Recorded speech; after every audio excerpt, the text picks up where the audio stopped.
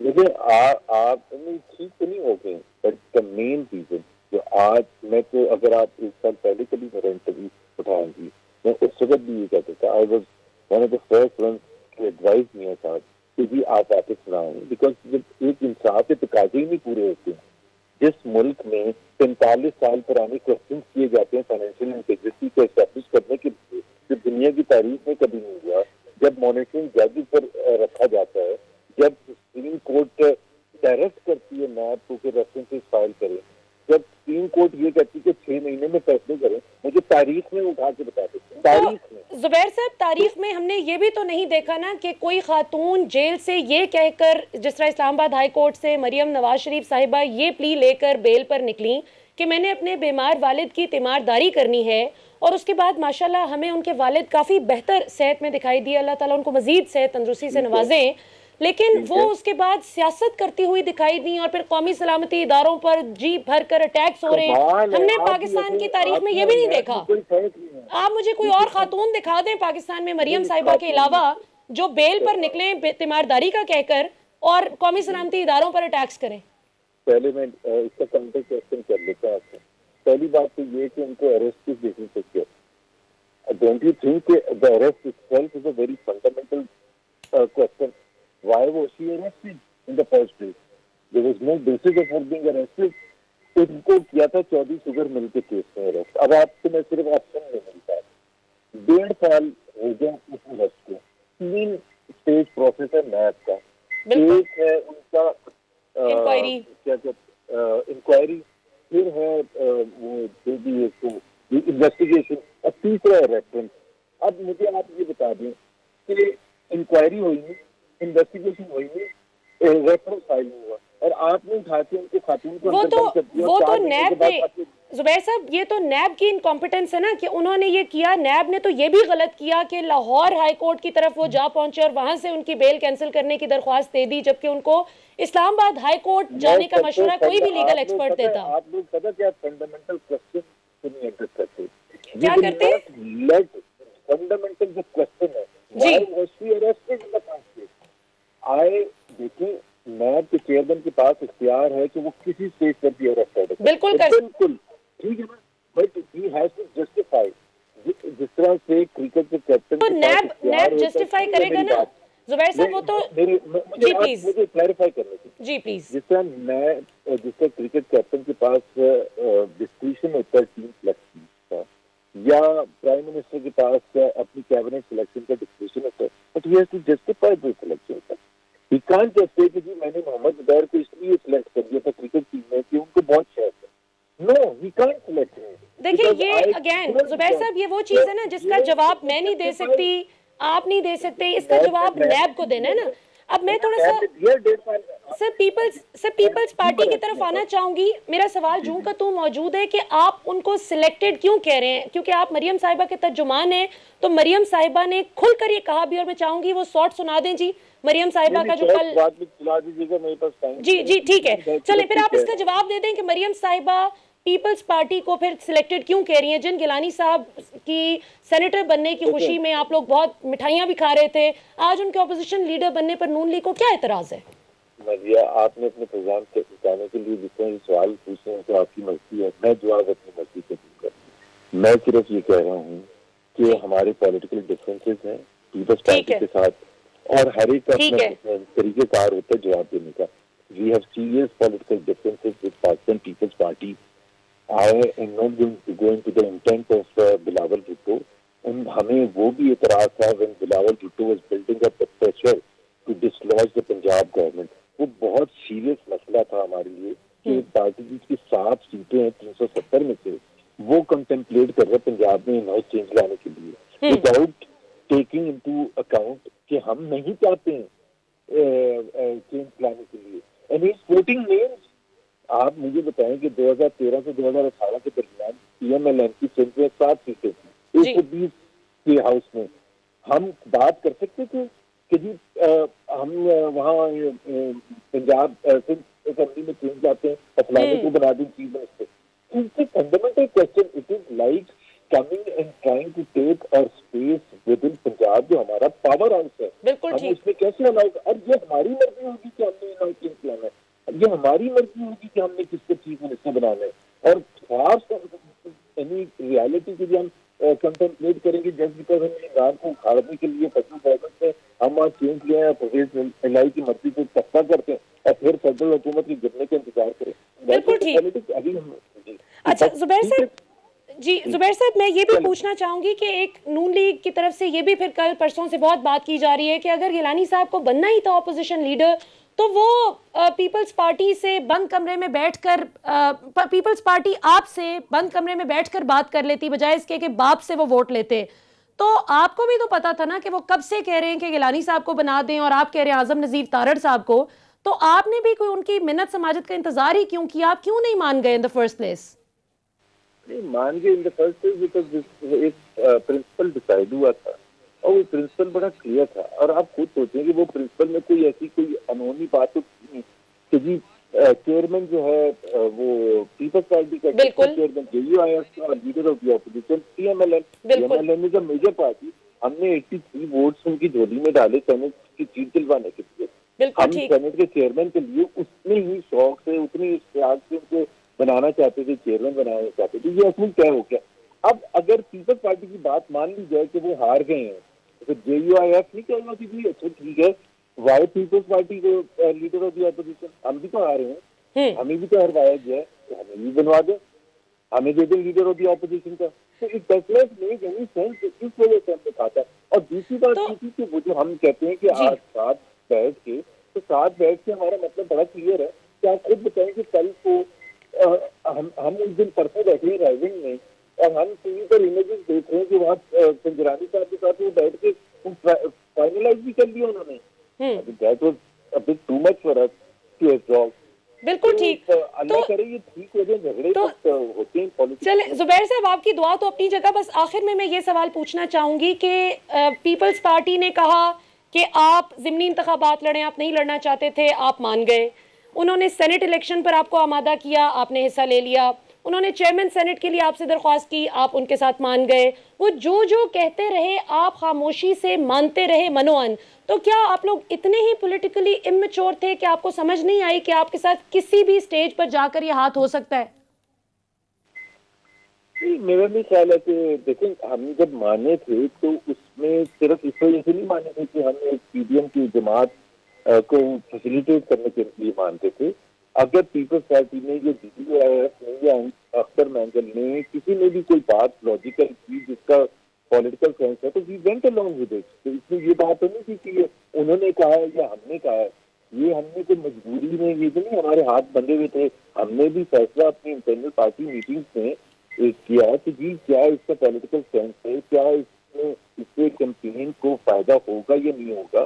میں نے خود ٹی وی پر یہ کہا تھا کہ امیجن کریں کہ اگر ہم PDM کی جماعتیں بائی الیکشن زیادہ تر جیتتے ہیں چاروں صوبوں میں تو اس سے مومنٹم ایک بالکل آگے بڑھے گا. تو یہ تو صرف پیپلز پارٹی کی بات نہیں, بالکل ان کی تجویز جو ہم نے مانی جس میں پولیٹیکل سینس تھا جو انہوں نے پیش کیا اور ہم نے اس سے. تو اب آخر میں آپ پیپلز پارٹی کو ساتھ لے کر چلنے کے لیے کس شرط پر تیار ہیں؟ کیونکہ کل پرسوں تو آپ لوگ کہہ رہے تھے کہ نکال باہر کیجئے, فضل الرحمان صاحب سے آپ لوگوں کی استدعا ہو گئی تھی. مطلب دیکھیں آپ کو یہ میں اپنی رائے تو دھیان نہیں دوں گا کہ کس بیسس پر ان کو واپس آنے دیں گے. 4 تاریخ کو ان کی سینٹرل ایگزیکٹو کمیٹی کی میٹنگ ہے, اس میں انہوں نے فیصلہ کرنا ہے. تو I think we should be patient till four. ٹھیک ہے, بالکل ٹھیک ہے, بالکل ٹھیک ہے. زبیر صاحب بہت بہت شکریہ, آپ نے وقت نکالا. ناظرین پروگرام میں جوائن کر رہے ہیں پیپلز پارٹی کے سینئر رہنما جناب فیصل کریم کنڈی صاحب. کنڈی صاحب پروگرام میں جوائن کرنے کے لیے بہت بہت شکریہ. ناظرین یہاں پر وقت ہوا ایک شارٹ کمرشل بریک کا. ڈونٹ گو اینی ویئر, کیونکہ ابھی ہم نے لیا ہے نون لیگ کا موقف اور اب ہم بریک کے بعد لیں گے پیپلز پارٹی کا موقف. سی یو آفٹر شارٹ بریک.